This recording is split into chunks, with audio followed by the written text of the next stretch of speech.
Sevganingiz sizga aloqaga chiqadimi? Kelinglar shu mavzuda ko'ramiz. Demak, bugun 3 ta variant bo'ladi. Bu kartalarimiz birinchi variant, bu kartalarimiz ikkinchi variant, bu kartalarimiz uchinchi variant. Ko'nglingizga yoqayotgan kartani tanlang va biz ko'rib olamiz. Sevgan insoningiz aloqaga chiqadimi? Bu rohiba tarot, demak, shaxsiy bog'lanish uchun nomerim 90 930 0907. Telegram, WhatsAppdan javob beraman. Xo'p, birinchi variantni tanlaganlar. Demak, aqlingizdagi, qalbingizdagi inson sizga aloqaga chiqadimi? Birinchi variantni tanlaganlarning aqlidagi inson aloqaga chiqadimi?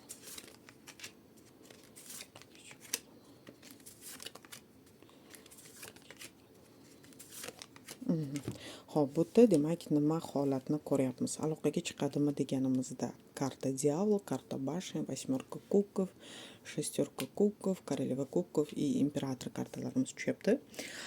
Diyavol kartamizdagi insonlar demak imperator bilan kelganda ayniqsa manipulyator insonlar, demak sizni boshqarishga harakat qiluvchi insonlar bo'ladi. O'rtangizda ko'rishimiz mumkin juda ham qattiq, demak расставание deymizmi, tortishuv deymizmi, mana shunaqa holat bo'lganini ko'ryapmiz. Sizni sog'inishi bor deb bizga demak kartalarimiz ko'rsatyapti. Шестерка кубков kartamiz bu bizni o'tmishni xotiralash kartamiz hisoblanadi. Demak, ko'rishimiz mumkin bu yerda sizni sog'inayotgani, sizni o'ylayotgani bor. Lekin imperatorlarimiz juda ham demak qaysar, egoist qirollarimiz hisoblanadi. Demak, ko'rishimiz mumkin mana shu sog'inchi sabab ham aloqaga chiqadi, lekin bu uzoqroq vaqtni demak talab qiladi deb ko'rsatadi. Bu insonlarimiz qaysar, shu sabablimi demak yaqin o'rtada aloqaga chiqishini kutmang. Bu yerda aloqaga chiqadi, faqat uzoqroq muddatda.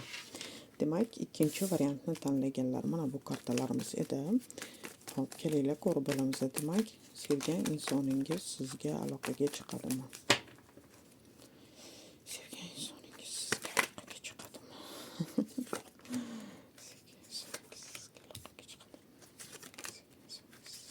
Yana imperator tushadi ya, ikkinchi variant.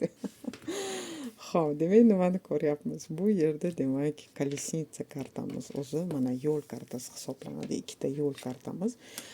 Bu insonlarimiz mana ko'rayotgan bo'lsangiz, karta Solnце.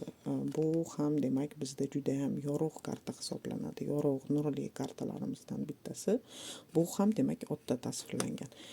Шестерка мечей ham demak bizni o'zimizni yo'l kartamiz. Kolesnitsa ham yo'l, kelishlik, oshiq qilishlik kartasi hisoblanadi.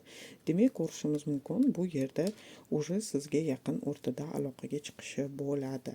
Imperatorlarimiz qaysar, bu yerda ham demak imperatorimiz tasvirlangan, qaysar bo'lgani bilan, lekin demak o'zida kuch topgan holatda mana bu sokinlik ramzi.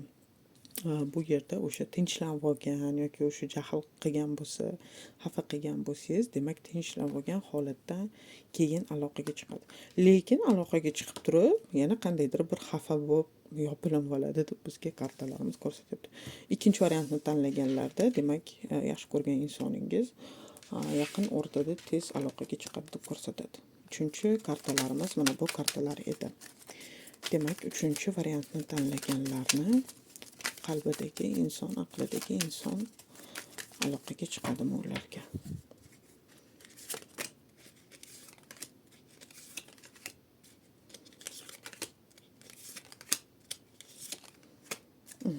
Xo'p, demak bu yerda nimani ko'ryapmiz? Karta zvezdamiz tasvirlangan. Karta zvezda bizda demak juda ham nurli karta, bizni demak internet tarmog'ida kuzatish kartamiz hisoblanadi.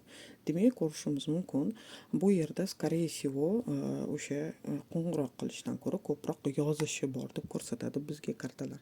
Demak, bu inson ko'rishimiz mumkin sizni o'sha uzoqdan turgan holatda kuzatayotganligini internet tarmoqlari orqali. Koroleva Pentakl esa bizda demak kim qanday ayolni ko'rsatadi? Qadrini biladigan, demak u insonga qadrli bo'lgan ayolni kartasi hisoblanadi. Demak, mana shunaqa himoyaviy holatda bo'lgani bilan, mana ko'rayotgan bo'lsangiz, yigitimiz bu yerda jahl bilan, demak, вооруженный turgan yigit ekanligini ko'ryapmiz. Lekin, demak, bizda qiyin bo'lsa-da, mana desiatka jezl kartamiz tasvirlangan. Og'ir yuk bo'lsa-da, og'ir, demak, unga qanchalar og'ir bo'lsa-da, demak, sog'inganidan aloqaga chiqadi deb ko'rsatadi bizga kartalar. Bu yerda, demak, internet tarmog'idan sizni kuzatishi bor. Tabriklayman, 3 ta variantda ham, demak, qalbingizdagi inson aloqaga chiqishi bor.